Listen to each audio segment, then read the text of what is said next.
증거할 말씀입니다. 요엘서 2장 1절에서 17절까지인데요. 시온에서 나팔을 불며 나의 송산에서 호각을 불어 이 땅 거민으로 다 떨게 할지니 이는 여호와의 날이 이르게 되면이라. 이제 임박하였으니. 12절로 갑니다. 여호와의 말씀에 너희는 이제라도 금식하며 울며 애통하고 마음을 다하여 내게로 돌아오라 하셨나니 너희는 옷을 찢지 말고 마음을 찢고 너희 하나님 여호와께로 돌아올지어다. 그는 은혜로우시며 자비로우시며 노하기를 더디하시며 인애가 크시사 뜻을 돌이켜 재앙을 내리지 아니하시나니 주께서 혹시 마음과 뜻을 돌이키시고 그 뒤에 복을 끼치사 너희 하나님 여호와께 소제와 전제를 드리게 하지 아니하실는지 누가 알겠느냐.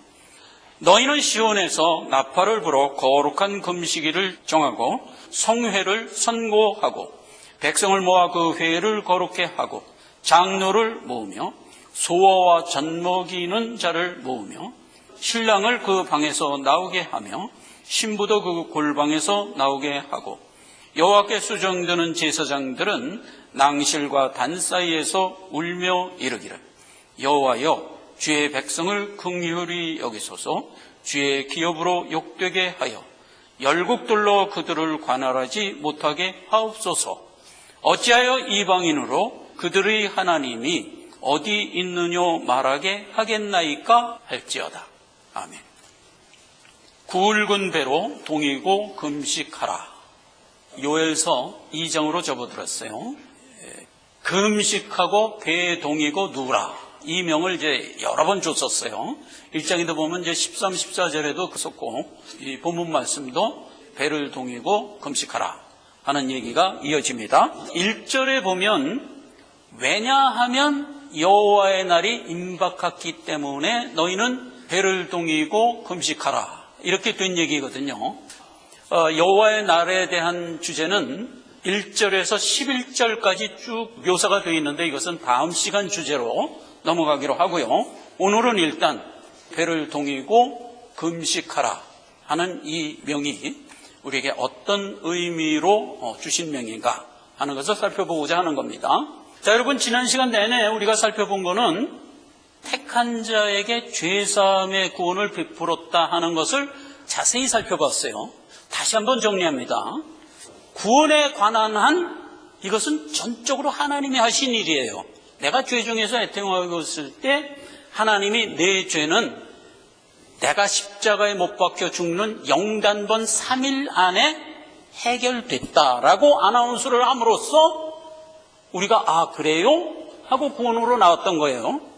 택한 자를 하나님이 구원한 거니까 어떤 의미에서 내가 어떻게 구원을 받느냐보다는 내가 택한 자였느냐를 아는 게 더 중요하죠. 내가 택한 자라는 것만 확인이 되면 내 의지로 된 게 아니고 하나님의 능력으로 된 거니까 구원받은 것이 증명되잖아요. 그래서 택한 자라는 것을 인식시켜주는 하나님의 손길이 무엇이었을까요? 택한 자도 죄인으로 살고 불택자도 죄인으로 살아요. 그래서 죄인으로 사는 건 다 똑같은데 그 죄를 죄로 인식하는 자가 있었으니 그가 곧 택한 자다 이거예요. 그러니까 하나님의 말씀이 우리에게 오자 택한 자는 아 내가 죄인이구나 하는 것을 인식했어요. 하나님의 말씀이 아무리 와도 불택자는 죄를 인식하지 못해요. 이렇게 차이가 나는 거예요. 그래서 예수님도 공생애를 처음으로 왔을 때 선포한 복이 뭐였죠? 팔복. 그래서 팔복의 내용을 다 봐요. 죄를 깨닫는 우리의 심성을 보고 복된 자라, 즉 택한 자다 이거예요. 구원은 하나님이 주시는 선물로서 내가 확인하여 감사함으로 나가는 것, 이게 믿음이다. 이 구조를 우리가 알지 않으면 그 다음부터 이어지는 모든 얘기가 이해가 안 되는 거예요. 오늘 본문의 말씀도 애통하고 있는 국면을 이어가고 있는데 그래서 그 내용을 보자. 여호와의 날이 이제 임박했다. 이제 구원이 임박한 거예요. 12절에 보니까 금식하라. 13절에 보니까 옷을 찢지 말고 마음을 찢어 회개하라. 그러면 14절에 주께서 응답하여 성결케 하리라. 이렇게 이제 구조된 얘기고요. 그리고 15절에서 16, 17절에 보면은 구체적인 행보를 지시하죠. 그래서 성회를 모으고 모든 장로, 소와 신랑, 신부 다 나와라 이거야. 누구의 이름들이에요? 신부, 신랑, 소와 장로, 이게 전부 택한 자의 닉네임이죠. 그러니까 택한 자에 다 나오라 이거예요. 그래서 언제나 성경은 택한 자를 위한 성경입니다. 모든 인류를 위한 성경이 아니에요, 절대로. 여기서도 이제 택한 자를 향하여 성회에 나오라고 명을 하고 있고, 그렇게 해서 나와서 하나님 앞에 부르짖어 간구하는데 뭘 간구하라? 긍휼을 구하라. 긍휼을. 구원과 관련해서 우리가 다시 한번 기억해야 될 것은 하나님의 긍휼이 덧입혀지는 길 이외에 그 어떤 것도 없어요. 그래서 다른 건 몰라도 신앙 중에서 구원과 관련해서 구할 때는 언제나 나는 할 수 없습니다. 하나님이 해 주셔야 되겠습니다. 이 태도로 나가야 돼요. 그러면 그때 하나님의 복음이 내게 은혜로 오도록 돼 있는 거예요. 그래서 긍휼을 구하라. 우리가 이제 말씀 중에 살펴볼 거지만 교계에 옛날서부터 있던 그 잘못된 교리가 뭐냐면 구원은 인간의 의지와 결단으로 얻을 수 있다고 가리키는 이것 때문에 우리가 많이 콤퓨즈해져요. 하나님이 해주시지 않으면 안 됩니다가 구원과 관련해서는 우리가 구할 유일한 외침이에요. 그렇죠? 그것 이외에 다른 거를 하라고 그러면 그건 전부 이단이에요. 그건 잘못된 교리라고요. 사실 우리가 이해를 할 수가 있어요. 신앙을 더 뜨겁게, 더 바르게 갖기 위해서 그렇게 얘기한다 쪽으로 이해를 할 수가 있지만 그렇게 백분양보를 해서 이해를 하려고 해도 원칙에서 너무나 어긋나 있는 거예요. 구원과 관련해서는 인간의 의지와 인간의 동의가 함께 합작해야 구원은 이루어진다 쪽으로 가면 그건 벌써 구원의 도가 아니라고요. 구원의 도가 아닌 것은 제가 점잖게 한 얘기고 원래는 뭐예요? 이단이라니까. 이단을 진리인 줄 알고 쫓아가면 그건 구원받은 게 아니지. 그러니까 여기에 있어서만큼은 우리가 아주 분명하고 확실하게 정돈을 해야 돼요. 그리고 누가 무슨 말을 해도 여기에서 위배되면 노할 수 있어야 돼요. 진리에 관한 한은 인간의 그 어떤 큰 이름을 갖고 와서 얘기를 해도 거부할 수 있어야 돼요. 그걸 다시 한번 이 시간에 정돈을 해요. 자, 여기서 굵은 베옷을 입고 금식하라. 이런 두 가지 명제가 나왔어요. 오늘 이 두 개를 분명히 살펴봅시다. 굵은 베옷을 입으라는 건 회개하라는 얘기예요. 금식하라는 것은 음식을 끊고 하나님께 기도하라. 이런 얘기예요. 그러면 이것은 구약에서 준 모형적 행태입니다. 그럼 자 보세요. 굵은 베옷을 입고 재에 누우라 하는 얘기는 일상생활을 할 때 우리 입장에서 보면 어떤 모습인가요? 아주 몹시 불편한 모습이에요. 지금은 뭐 더러운 것이 많은 여러 가지 이제 명제가 있지만 옛날에는 제일 더러운 것 그러면 그게 언제나 재야 재. 그럼 재에 누우라 그러면 더러운 곳에 누우라는 얘기고 옷을 찢으라고 하면은 그거는 뭐 일상을 뭐 완전히 포기하라는 그런 의미의 얘기이기 때문에 어떤 국면을 모형에 담아준 거냐면 죄를 심히 애통해하는 나의 모습을 그린 거예요. 그게 회개예요. 그렇죠? 그래서 이제 이 진리를 다 알고 나서 우리가 회개를 할 땐 그런 모습을 안 하죠. 그건 옛날에 구약의 모형일 때 우리에게 주었던 하나의 상징적인 모습이었기 때문에 다시는 그런 모습으로 회개 안 해요. 그런데 구약 백성들은 회개를 그런 모습으로 하라고 명했었어요. 회개가 가지고 있는 근본 모습과 일치하는 모습이기 때문에 그렇게 모형을 줬던 거예요. 금식도 마찬가지예요. 기도라는 말과 금식이라는 말은 동의어입니다. 같은 말이에요. 자, 그 얘기는 주보의 앞면에 보면 마가복음 9장 29절에 이르시되 기도 외에는 다른 것으로 이런 유가 나갈 수 없느니라 할 때 우리말 성경에는 그냥 기도 외에는 돼 있는데 원어 성경으로 들어가면 기도와 금식 외에는 이렇게 돼 있어요. 그리고 영어 성경에도 원어 성경대로 돼 있어요. Prayer and Fasting 이렇게 돼 있어요. 원래 이게 맞는 말이에요. 기도와 금식은 동의어예요. 동의어인데 어떻게 틀린가 하는 건 이제 이 시간에 좀 살펴보는데, 일단 기도나 금식이나 뭐예요? 하나님만 하실 수 있습니다 라는 것에 대한 고백이거든요. 벙어리 귀신 들린 어린아이 귀신을 하나님이 쫓아내서 말을 하게 해줬잖아요. 근데 제자들은 그거 못했어요. 그래서 제자들이 예수님한테 가서 묻죠. 우리는 왜 못했습니까? 할 때 예수님이 준 답변이 있거든요. 이런 류는 기도와 금식 외에는 나갈 수 없느니라 이렇게 얘기한 거거든요. 그러니까 벙어리 귀신 들린 자가 말을 했다는 것은 무엇에 대한 표적이죠? 구원받았다는 거에 대한 표적이라고요. 그러면 구원에 관한 한 이 얘기라고요.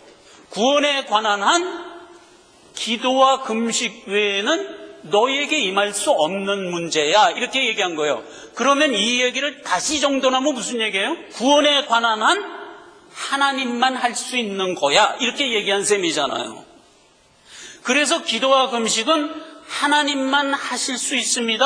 하나님이 하시옵소서 라고 고백하는 우리의 품성이죠. 그걸 기도라고 그러는 거예요. 그런데 금식은 그 기도를 더 깊이 하는 거죠. 그래갖고 아예 인간이 할 수 있는 일을 끊어버린 거야. 제일 인간이 하는 기초적인 일이 뭐예요? 먹고 마시는 거잖아요. 그럼 먹고 마시는 것을 끊었다 하는 얘기는 뭐예요? 우리는 할 수 없습니다. 이거를 가장 강력하게 표현한 모형이죠. 그래서 금식의 형태는 기도의 가장 깊은 모습이에요. 기본적으로 기도는 무슨 모습? 하나님만 할 수 있습니다. 우리는 할 수 없는 명제입니다. 하나님이 해 주시옵소서라는 우리의 고백이죠. 그게 기도예요. 금식은 그거를 더 깊이 들어간 형태고, 자, 그렇게 된 기조를 알고 요걸 들어가야 돼요. 로마서 6장 2, 3절입니다.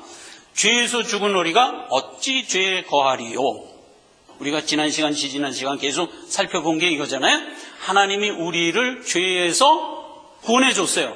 그러면 산자로서 이제 걷는 거지 다시 죄로 돌아갈 수 없다는 얘기예요. 이 얘기를 인본주의로 받아들이면 은혜가 안 돼요. 실질적인 우리의 삶을 보면 죄에 거하거든요. 신실한 성도들은 다 알죠. 우리가 구원받았다는 건 이 땅에서 어떤 모습이었다고요? 영은 살고 육은 아직 안 사는 거예요. 그런 것이지 여기서 죄에서 죽은 우리가 어떻게 죄에 더 거하리요 하는 거를, 나는 이제 죄에서 죽었기 때문에 내 속에서는 죄된 생각은 안 나. 나는 이제 천사처럼 돼 있어. 그래서 좋은 생각만 나. 요렇게 된 상태를 상상하면 안 된다고요.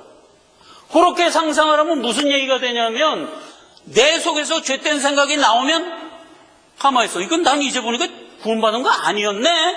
이렇게 돼버린다고요. 그게 아니지. 전체적인 걸 알면 이 얘기가 이해가 되는 거예요. 영은 살았다고요. 산 영이 다시는 죄로 돌아갈 수 없는 상태가 된 게 살아난 거예요. 그래서 우리의 영은 이제 생명을 갖고 죽은 상태에서 살아났어요. 그 상태에서 살기는 어디서 살게 허락했다? 죄된 밭에서 죄된 육정을 입고 살도록 허락했다고요. 그러니까 살아난 영이 애통을 하겠어요, 안 하겠어요? 죄 중에 사니까 늘 애통하는 거예요, 늘. 그래서 우리의 성화 생활은 상한 심령을 안고 살 수밖에 없도록 하나님이 설정한 거라고요. 그러한 가운데 우리의 신앙의 인격이 말하자면 강건하게 자라나는 거잖아요. 그렇게 된 얘기란 말이에요. 그래서 죄에서 죽은 우리가 어찌 더 죄에 거하겠느냐 하는 얘기를 분명히 인식을 하라고요. 분명히 인식을 하라고요. 그래서 이제 이거의 기조가 돼 있는 상태에서 하나님의 명이 이렇게 오는 겁니다. 살아난 우리에게. 누가복음 16장 26절에는 예수님이 부자와 나사로 비유에서 이 원칙을 분명히 우리에게 비유 속에서 알려줬어요. 한 번 구원받은 자와 구원받지 못하고 생을 마감한 자가 다시는 여기 있는 자가 일로 올 수도 없고 다시는 여기 있는 자가 일로 갈 수도 없다. 가운데 큰 구렁이 있어서 오고 갈 수가 없다. 하는 얘기를 비유로 해줬어요. 이거는 원칙으로 우리 보고 알으라는 거예요. 한 번 구원받은 자는 다시 죄 중으로 떨어질 수가 없어요. 떨어질 수가 없어요. 그 다음에 구원받지 못한 채 생을 마감한 자는 의로 올 수가 없어요. 기회는 살아있을 일생 중이 유일한 기회예요. 그 원칙을 얘기해 준 거거든요. 그러니까 우리가 구원받은 우리는 죄 중에 엎치락 뒤치락 하면서 살더라도 나는 다시 구원받기 이전으로 갈 수 없다는 것을 분명히 알고 가란 말이에요. 그러면 어떤 모습이 되냐면 믿는 자가 내가 지금 믿는 자로서 이런저런 죄 중에 지금 거하고 있어. 그래도 내 속은 걱정이 안 되는 거예요. 이거는 인본주의자들 입장에서 볼 때는 가증하게 보인다고요. 위선적으로 보인다고요. 그렇게 불신자가 나를 볼 때 위선적으로 보일 만큼 분명히 나의 구원에 대한 확신을 가지라고요. 불신자가 나를 보고 쟤는 믿었다는 게 저 모양이야? 라는 말을 들어야 된다고 오히려. 하나님이 설정해 준 거기 때문에 우리는 죄의 밭을 걸어가도록 돼 있다고요. 그럼에도 불구하고 나는 다시는 죄 중으로 떨어질 수 없다라는 것을 분명히 알아야 된단 말이에요. 원래 교계는 이 생각이 옛날서부터 있었어요.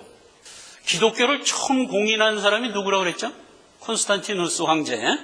그 사람이 AD 313년에 기독교를 처음 공인하고 자기가 이제 신자가 된 거야. 그런데 이 사람이 세례를 안 받았어요. 왜 안 받았는지 아세요?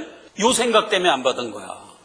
내가 구원을 받고 나서 또 죄를 지면 지옥으로 갈까봐 차라리 나는 그냥 세례 안 받고 쭉 살을래. 여기서 이제 여러 가지 오류가 있지. 세례 받는 게 구원이다라고 생각한 것도 이제 오류고, 언제까지 세례 안 받을 거야? 하고 이제 그 목회자가 물으니까 그 콘스탄티누스 황제가 로마 교회에 다녔어요. 그 로마 교회 목사가 물으니까 죽기 하루 전에 세례 주라. 이래갖고 죽기 하루 전에 줬어요. 요런 멍청이가 된단 말이에요. 미국이 한참 부흥할 때가 1900년도예요. 그때 대사가 침례교였어요. 침례교의 교리가 뭐냐 하면 결단하라예요. 구원이 결단하라예요. 아예 좋아요. 선교를 하는 차원에서는 불신자들 보고 예수 믿기로 결단해 하는 건 다 좋은 얘기예요. 그러나 우리가 그렇게 해서 믿고 나오면 분명히 깨달아야 하는 것은 구원은 하나님이 선물로 준 거라는 걸 인식해야만 돼요. 그런데 이게 너무 강하다 보니까 그때도 이 생각이 팽배했어요. 어떤 생각이 있었냐면 톱밥을 걸어 나오다가 죽는 게 제일 행복하다. 이런 말이 있었어요.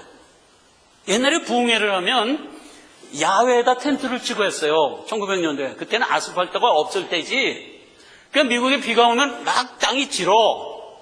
그래서 이제 그 천막에 들어가서 부흥회를 해. 그래서 막 은혜를 받고 나오는 거야. 그럼 그때 지금 한참 은혜를 받으니까 나는 이제 구원 받은 거야. 목사님이 결단하세요. 그러니까 막 손 들고 이제 결단을 한 거야. 그게 구원을 얻은 거야. 그럼 나오는데 톱밥을 걸어 나오다 죽었어. 왜 톱밥이냐면 땅이 지르니까 톱밥을 그냥 막 텐트 주변에다 다 깔아놓은 거야, 그 당시에. 그래서 톱밥 걸어 나오다가 뭐 심장마비 걸려서 죽었다. 최고로 행복한 거야, 그게. 다시 죄 중에 떨어져갖고 구원 취소될 일이 없잖아, 이 사람은. 지금 한참 뜨겁게 은혜 받고 나오다 죽었으니까. 이런 멍텅구리 생각이 근세에도 그 콘스탄틴 때만 있는 게 아니요. 우리가 누구예요? 하나님의 그 지각을 가진 자들이잖아요. 생각을 해보세요. 만약 하나님이 자기가 십자가에 못 박혀 죽어서 이놈을 하나 살렸어. 그런데 이놈이 난 도로 죄로 갈래 그러고 갚버리면 제일 멍하니 서 있는 사람이 누가 돼요? 예수님이 되지. 내가 죄를 위해서 십자가에 못 박혀 죽기까지 해서 일을 했는데 저놈은 그거를 그냥 단칼에 무산시켜버리고 죄로 돌아가네. 그러면 예수님이 세상에 그런 무능한 사람이 어디 있어요? 어떤 예를 갖다가 적용을 해도 그건 말이 안 돼요. 하나님이 그렇게까지 해서 구원한 나를 다시 잃을 수가 없다고요. 한 번 구원은 영원한 구원이다. 이걸 교리로 정한 게 장로교거든요. 그런데 구원은 인간이 할 탓이야 라고 교리로 정한 교리가 알미니안주의잖아요. 감리교회 대표적으로. 그래서 장로교인은 감리교를 죽었다 깨도 안 가요. 제가 이 미국에 와서 사는데 동으로 100마일을 가도 한인교회가 없고 남쪽으로 100마일을 가도 한인교회가 없어. 그런데 10마일밖에 교회가 하나 있는 거야. 한인교회가. 잘됐다. 가보니까 감리교야. 내 차라리 알아듣지도 못하는 미국 교회 가서 예배를 드리는 한이 있어도 감리교는 못 가겠다. 못 간 거예요. 교리 자체가 그렇기 때문에 우리는 갈 수가 없는 거예요. 구원은 인간이 할 탓이다. 애당초 구원을 받을 때도 내가 결단해서 받아야 되고, 일단 결단해서 구원으로 나왔더라도 내가 다시 결단하여 죄로 가면 그 구원은 취소된다. 이게 교리야. 안 되는 거예요. 자, 그럼 보세요.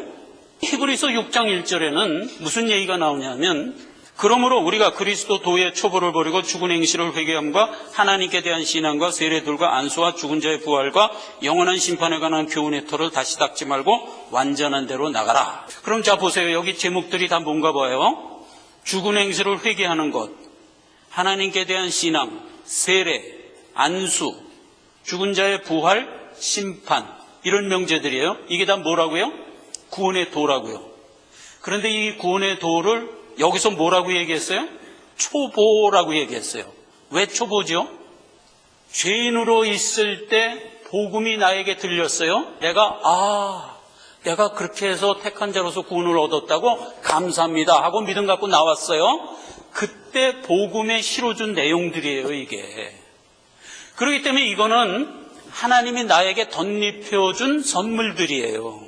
내가 어떻게 노력하고 원해서 받은 게 아니고 하나님이 나에게 덧입혀준 선물이에요. 너는 이제 심판과 상관이 없어?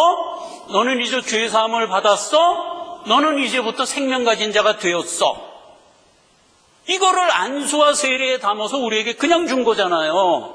그러면 그때 그것을 내가 확인한 거잖아요. 내가 결단을 해서 얻은 게 아니라 그렇게 된 거였어? 그리고 확인하고 내 구원을 확인했던 거 아니에요. 나는 이미 구원을 얻었지. 예수님이 영단번 십자가에 못 박혀 죽는 3일 안에 나는 여기서 아직 죄인 되었을 때, 아직 원수 되었을 때, 아직 경건치 않을 때 있었단 말이에요. 그런 나를 하나님이 그냥 죄를 사해 준 거잖아요. 그렇게 해서 나는 나도 모르게 구원을 받고 있는데 그렇게 모르고 있는 상태에서 복음이 온 거지. 너 왜 이렇게 멍하니 있냐? 너는 이미 예수님이 구원해서 생명 가진 자가 됐어. 그러니까 그때서야 그래? 감사함으로 나온 것, 이게 우리가 구원이 확인된 순간이잖아요. 그렇게 해서 확인된 우리는 그때 복음으로 하나님이 우리에게 알려주었던 것들, 하나님이 한 것들, 내가 한 게 아니고 내가 원한 것도 아니고 하나님이 그냥 덧입혀준 것들을 또 붙들고 나는 심판 안 받았으면 좋겠다 하면 되겠냐 말이에요. 이미 심판을 안 받는 자 만들어 놨는데 나는 심판 안 받는 자가 됐으면 얼마나 좋을까 하고 앉아있으면 되냐 이 말이에요. 그러니 그 기초에 이제는 머무르지 말라 이거예요. 그럼 어떻게 하면 되냐? 완전한 대로 나가라 이 말이에요. 그럼 완전한 대로 나가는 게 뭐냐? 결론부터 얘기하면 그게 기도와 금식이에요. 그래서 기도와 금식을 살펴보려는 거예요. 회개는 그렇게 해서 우리에게 영단번으로 끝났어요. 예수님이 복음을 우리에게 증거해 줄 때 내가 깨닫고 나옴으로써 내가 이제 과거의 죄에서 이렇게 나와서 생명으로 나갔습니다 라고 회개한 거는 영단번으로 끝났어요. 그래서 이 회개는 어떻게 보면 회개이기 전에 무슨 뜻이냐면 인식이에요. 인식. 그러나 이제 성경은 이걸 회개라고 그러죠. 구원과 관련해서는 영단번으로 끝났지만 예수님이 그렇게 구원 얻은 자기 백성들을 모아놓고 그래도 너희는 발을 씻어야 돼. 그리고 발 씻어줬지. 그랬더니 베드로가 어떻게 감히 예수님이 내 발을 씻긴. 그때 예수님이 또 하는 얘기가 이놈아 내가 네 발 안 씻으면 너 나하고 상관없어. 이러니까 또 겁이 나갖고 그러면 머리와 몸도 씻어줍시오 하니까 그때 예수님이 한 얘기가 뭐예요? 너는 이미 목욕을 해서 몸이 다 깨끗해진 자야. 온몸이 깨끗한 자는 발만 씻으면 돼. 이렇게 됐던 얘기잖아요. 그렇게 해서 구원 얻은 우리는 발 씻으면서 가도록 예수님이 명령한 거예요. 그럼 이 발 씻으면서 가라는 얘기가 무슨 얘기냐면 결국은 성화 생활에 성결을 유지하면서 걸어가라라는 뜻이잖아요. 죄된 몸에 발 딛고 살면 발이 오염이 되겠어요, 안 되겠어요? 그렇게 오염이 된 거를 그때그때 씻으며 가라. 네 자신이 씻지만 옆에 있는 사람이 씻어주기도 하고 그러라는 거예요. 서로가 서로를 씻어주라는 거예요. 그렇게 명한 게 세족식이잖아요. 그래서 회개는 구원과 관련해서는 영단번으로 끝났어요. 다시는 그와 같은 회개를 또 하면 안 돼. 그럼 너 이놈아 살려놨더니 나 살았으면 좋겠습니다. 살았으면 좋겠습니다 하면은 말이 되냐 하고 한데 되지. 구원과 관련된 회개는 다시 하면 안 돼. 그러나 성화와 관련된 회개는 평생 해야 된다고요. 발을 씻으면서 가는 문제는 일생 동안 해야 된다고요. 그렇게 된 게 회개고 완전한데 이제는 나가라. 그러니까 너는 이제 살았으니까 완전한 대로 나가라 했을 때 그 완전한 데를 구체적으로 들어가 보니까 그게 기도와 금식이었다 이거예요. 요건 다음 시간 살펴봅시다. 기도와 금식은 우리가 모형으로 받은 사실상 행태거든요. 그러나 실질적으로 이것을 구체화해서 어떤 모습으로 요구되고 있으며 우리가 어떻게 행보해야 하는가 하는 것을 기도와 금식에 담아준 거거든요. 다음 시간에 구체적으로 살펴보자. 기도하겠습니다. 아버지 하나님 은혜를 감사드립니다. 택한 자들에게 은혜를 베풀고 산자로서 행보하기를 명하고 있습니다. 명하시는 여러 가지 교훈과 은혜를 받고 나아갑니다. 하나님이 인도하옵시고 우리로 바른 깨달음과 진리를 향하여 자라나게 하옵소서. 예수님의 이름으로 기도했습니다. 아멘.